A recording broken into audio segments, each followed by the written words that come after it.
Olá, queridos, olá, queridas. Mais uma semana estamos aqui para compartilhar um pouco daquilo que Deus tem colocado no meu coração. Confesso que esse versículo me veio essa semana, um versículo um pouco inusitado, que fazia muito tempo que eu não meditava sobre ele. E de primeira eu fiquei um pouco apreensiva, até entender o que Deus queria falar com nós através desse versículo. Se encontra lá em Jó, no capítulo 38, versículo 41, que fala assim: quem prepara aos corvos o seu alimento quando os seus filhotes gritam a Deus e andam vagueando por não terem o que comer? Sabe, a história de Jó é uma história de superação de um homem que era temente a Deus, que foi temente a Deus até o fim. E no início da história, quando a gente começa a ver, o próprio Deus deu testemunho de Jó a Satanás, né? A Bíblia me fala assim, ó, que Satanás, aqui fala assim, ó, certo dia os filhos de Deus vieram apresentar-se perante o Senhor e veio também Satanás entre eles. Então, Satanás, ele foi até Deus, foi se apresentar a Deus. E disse o Senhor a Satanás: de onde vens?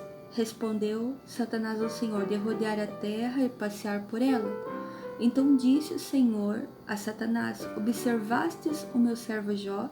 Não há ninguém na terra semelhante a ele, homem íntegro e reto, temente a Deus e se desvia do mal. Vocês imaginem o próprio Deus dando testemunho de Jó a Satanás, que ele era um homem íntegro, reto e que temia Deus e que se desviava do mal. Uau! Quando as pessoas falam bem a nosso respeito, né? Quando as pessoas gostam de nós, quando as pessoas nos elogiam, como é bom a gente ser amado. Mas o próprio Deus dando testemunho de nós, o próprio Deus falando a nosso respeito, como é Deus que conhece, né, quem nós somos por fora, e Deus quem conhece quem nós somos por dentro. E Jó era conhecido por Deus, e Deus deu testemunho de Jó a Satanás. E Satanás, ele não se contentou com isso, ele falou: teme Jó a Deus sem motivo? Acaso não tens protegido de todos os lados a sua casa e tudo que tem? E Satanás quis falar assim: é fácil, né?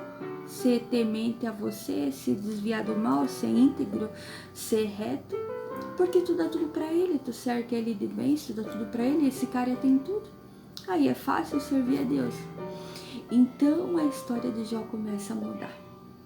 Então Deus, ele dá autorização para Satanás sacar todas as coisas de Jó. Então os filhos de Jó morrem, Jó perde, né, a sua vida financeira, começa a vir doenças sobre Jó, Jó começa a passar por todos os tipos de calamidade. E uma das coisas que eu acho interessante é que quando chega lá no final, a gente vai pular para o final porque acredito que todos sabem da história de Jó. Jó fala assim, ó, antes eu conhecia só de ouvir falar. Então esse Jó que Deus dá o testemunho dele, aqui não é Jó que fala a respeito dele, é o próprio Deus falando a respeito dele. Ele é um homem íntegro, reto, temente a Deus e se desvia do mal. Jó, ele conhecia Deus só de ouvir falar, e mesmo assim ele tinha essas qualidades. E ele não sabia que ele poderia ir num lugar mais profundo em Deus. Sabe, ele poderia conhecer Deus de uma forma mais profunda. Havia áreas na vida de Jó que precisavam ser lapidadas. Nós nunca vamos estar num nível tão grande com Deus, num ponto de santidade, que nós não precisamos mais mudar, que nós não precisamos mais conhecer a Deus, que nós não precisamos ser transformados por Deus, não. Aqui Jó era um homem íntegro, reto, temente a Deus e se desviava do mal. Havia muita coisa boa em Jó, muita. Ele era um diferencial da época de todos. Mas havia águas mais profundas na vida de Jó. Sabe quantas vezes nós pedimos a Deus, né? Senhor, me leva a águas mais profundas, eu quero te conhecer mais. Eu quero conhecer mais o Senhor, eu quero ser mais cheia da tua presença, mais cheia da tua presença. E aí começa a vir os testes. Não é Deus que faz o mal para nós, mas muitas vezes Ele autoriza Satanás a mexer em algumas áreas da nossa vida, para que nós possamos conhecer Ele mais profundamente, para que nós possamos ir a águas mais profundas, porque Jó conhecia Deus só de ouvir falar, e Jó tinha todas essas qualidades. Depois que Jó passou por todo esse processo, ele fala: agora os meus olhos te veem. Agora nada mais daquilo que Jó tinha importava, as riquezas, tudo que ele tinha já não tinha mais tanto valor, porque ele tinha um relacionamento tão íntimo com Deus que ele chegava a ver o Senhor. Agora os olhos dele viam o Senhor. E esse versículo que nós lemos, Jó 38 e 41, é uma parte da conversa que Deus fala para Jó. Deus começa a confrontar Jó, começa a questionar Jó: onde é que tu estava, Jó, quando eu criei todas as coisas? Onde é que você estava, né, quando os fundamentos da terra foram feitos? O Senhor começa a perguntar, a fazer perguntas para Jó. E uma das perguntas que Deus faz foi: quem prepara aos corvos o seu alimento? Quando os seus filhotes gritam a Deus e andam vagueando por não terem o que comer. Quem prepara para o corvo os seus alimentos? Era Deus falando assim: Jó, eu preparo até para o corvo alimento. De primeiro momento, quando eu pensei, né, nessa ave, né, o corvo, me veio em primeiro momento assim uma ave suja, um animal sujo. Talvez você aí do outro lado também pense, como eu tive esse primeiro pensamento quando eu li esse versículo. Então eu fui procurar conhecer um pouco mais desse animal. Que animal é esse? Que ave é essa? Que Deus se preocupa e sustenta. Quem é essa ave? E eu descobri que o corvo é inteligente como o golfinho. Quem gosta de golfinho aí? Eu também gosto de golfinho.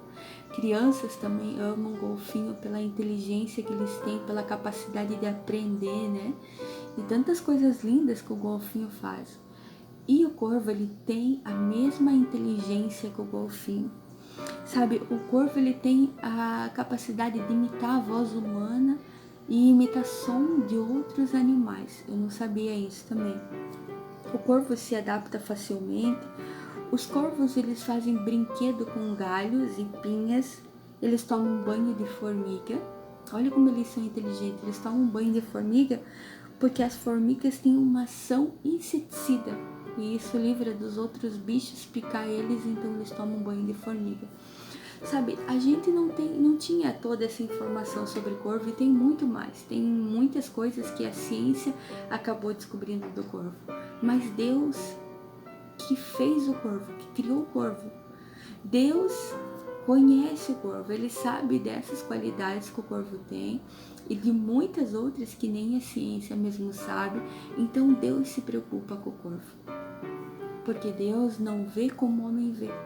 Deus não vê como o homem vê. Sabe, quantas vezes nós olhamos para corvo, para as pessoas que parecem com corvo, e nós pensamos: nossa, por que essa pessoa toma esse caminho errado?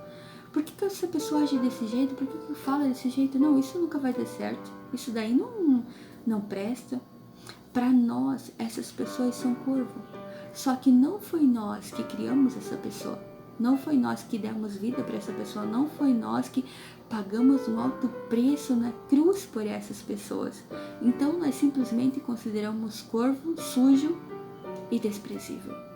Mas Deus, o Deus que cuida do corvo, o Deus que sustenta o corvo, é o Deus que olha para essas pessoas e acredita nessas pessoas e vê uma capacidade nessas pessoas da qual nós não conseguimos enxergar. Sabe, Deus cuida das coisas que aos nossos olhos parecem inapropriadas e sem valor. Quem diria que esse corvo tinha valor? Quem diria que esse corvo era tão importante, que era uma ave tão importante? E não é ali, nessa passagem, que a gente encontra o corvo na Bíblia. Vocês lembram do profeta Elias? Quem quiser acompanhar, em 1 Reis, no capítulo 17, versículo 4, fala assim: beberás do ribeiro, e eu ordenei aos corvos que ali te sustentem. Deus poderia ter escolhido uma outra ave, um outro animal, né? Deus poderia ter escolhido um homem, mas Deus escolheu novamente o corvo, porque o corvo, para aquela tarefa, ele era o animal certo, ele era a ave certa, ele era a escolha certa para aquela tarefa. Sabe, muitas vezes a gente se surpreende, poxa, né, que Deus levanta aquela pessoa lá, Deus usa aquela pessoa lá, o que passa? Eu sou melhor que aquela pessoa. Quantas vezes a gente pensa assim? A gente não conhece o que Deus depositou naquela pessoa. Quais são as características, quais são as habilidades que Deus colocou dentro daquela pessoa. Sabe, por isso nunca desacredite em alguém, nunca desacredite em você mesmo, porque você pode ser um corvo, você pode conhecer alguém que seja parecido com o corvo, que se alimenta de abutres, que se alimenta de lixo, que se alimenta de coisas que são inapropriadas. Mas para Deus tem muito valor, porque Deus pode transformar, né, essa pessoa e fazer com que essa pessoa faça uma tarefa muito importante. Poderia ser um outro animal, poderia ser uma outra ave, mas Deus escolheu o corvo porque ele era apto para aquilo que Deus tinha para fazer, sabe? E aí continua assim, ó, a água do ribeiro secou a água do ribeiro secou, mas o corvo ele continuava trazendo comida para o profeta Elias. O problema não foi o corvo, o problema foi que a água acabou. Sabe, o corvo ele cumpriu a tarefa dele até o fim. Ele não desanimou, ele não cansou, ele não desistiu, ele permaneceu firme, porque ele sabia que ele tinha um propósito. Ele tinha valor, Deus alimentava ele, Deus colocou as habilidades certas na vida dele. Então ele era capaz de cumprir aquilo que Deus tinha mandado ele fazer. Isso é muito interessante, sabe? E depois que Elias foi sustentado pelo corvo, então Deus tem uma outra opção para sustentar Elias. Opa, então pode ser que melhorou agora, né? Pode ser que Elias vá em alguém importante da cidade, pode ser que Elias, né, vá num político, vai alguém renomado da cidade que acabe sustentando ele, algum empresário, alguém importante. Mas aí Deus nos surpreende novamente com uma escolha totalmente inapropriada aos nossos olhos, mas perfeita para Deus, uma viúva. Mas ela não era uma viúva qualquer. Ela era uma viúva que o marido tinha, né, falecido, era viúva. Ela tinha um filho e ela não tinha praticamente nada para comer, só tinha farinha lá e um pouco de azeite. Ela ia comer aquilo e ela e o filho iam morrer. Havia muitas viúvas, com certeza, mas Deus separou uma viúva com um propósito.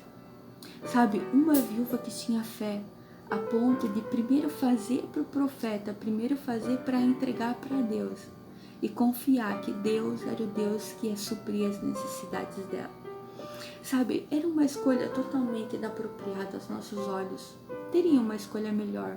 Você faria essa escolha? Escolher uma viúva que nem tinha dinheiro nem para ela comer, só tinha um pouquinho. Por que isso? Sabe, muitas vezes nós olhamos para as pessoas e nós olhamos para nós mesmos e nos sentimos incapacitados de cumprir o propósito de Deus.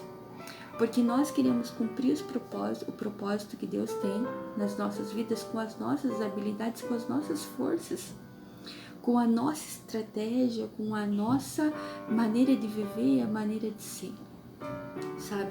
Mas nós precisamos ter os nossos ouvidos atentos e entender que nós conseguimos cumprir o nosso chamado, cumprir a nossa vocação, cumprir aquilo que Deus nos chamou para fazer com a ajuda do Espírito Santo. Muitas vezes, aquilo que Deus tem para derramar para os outros através de nós está dentro de nós, mas algumas vezes Ele vai derramar ainda algo dentro de nós que nós nem sabemos. Ali, no corvo, ele já tinha habilidade, ele era super inteligente, capaz e forte para carregar o alimento. A viúva, ela não tinha como sustentar o profeta por muitos dias, ela só tinha uma refeição. Mas ela precisava entregar aquela refeição para o milagre acontecer. Sabe, a gente vê um Deus com escolhas totalmente inapropriadas aos nossos olhos. Um corvo, um animal sujo e uma viúva. Você escolheria um corvo para uma tarefa tão importante de manter um profeta vivo? Você escolheria uma viúva que só tinha um pouquinho de farinha e um pouquinho de azeite? Eu acho que não. Nem eu escolheria. Mas Deus escolheu, porque eles eram a pessoa, o ave e a pessoa apropriada para a tarefa que Deus precisava realizar. Sabe? Pessoas improváveis são flechas nas mãos do grande arqueiro. Deus, ele não vê como o homem vê. Deus não vê as pessoas como você vê. Deus não vê você como você vê. Deus, ele contempla o nosso coração. Deus contempla o coração das pessoas. Sabe, nós podemos ser pequenas flechas, mas quem nos envia é o arqueiro. E esse é o grande arqueiro. E é um arqueiro tão preparado que ele não erra o alvo. Ele nos lança no alvo certo, na hora certa e no lugar certo. Não foi escolhas erradas de Deus. A comida veio através do corvo. E Elias, ele foi sustentado por uma viúva até quando ele precisou. Até o fim, quando ele precisou. Porque eram as pessoas certas. Porque eram pessoas certas para a tarefa certa. Deus não erra o alvo. E eu fiquei pensando sobre isso. E eu percebi, quando Deus, ele chama o corvo e ele chama a viúva, que Deus se importa. E Deus, ele nunca se esquece. Ele nunca se esquece. Nós podemos nos esquecer, nós podemos, muitas vezes falhar. Mas Deus, ele é um Deus imutável. Ele não falha, ele não erra. Suas escolhas são improváveis, seus planos são infalíveis. Deus não vê como o homem vê. O homem olha o exterior, Deus contempla o coração. Você pode ser comparado a um corvo sujo comendo podridão. Não há nada que Deus não possa purificar. O sangue de Jesus nos limpa de todo pecado e nos purifica, fazendo um novo homem. Você pode ser comparado a uma viúva, sem recursos humanos, dívidas e dores. Deus te escolhe mesmo assim para ser milagre na vida de alguém. Creia, você não está sozinho. Deus, o grande arqueiro, está com você. Que você reflita nessa palavra essa semana. Não esqueça que você é uma flecha nas mãos do grande arqueiro. Não importa se você é um corvo, não importa se você é uma viúva. Há uma tarefa específica para você. Deus não errou. Você é capaz de fazer aquilo que Deus tem para fazer através da sua vida. E não despreze o teu irmão. Não olhe para ele como um corvo. Não olhe para ele como uma mulher, um homem impossibilitado de ser alguém, de fazer algo grandioso para Deus. Às vezes há alguma pedra ali preciosa e escondida e que você está desprezando, que você não está aproveitando. Que nós possamos ter esse olhar de Deus, que nós possamos ter essa visão, que o Senhor abra os nossos olhos espirituais para que nós possamos ver como Ele vê. Deus abençoe a tua semana, te guarde, abençoe a tua família. Um grande abraço, até a próxima, queridos.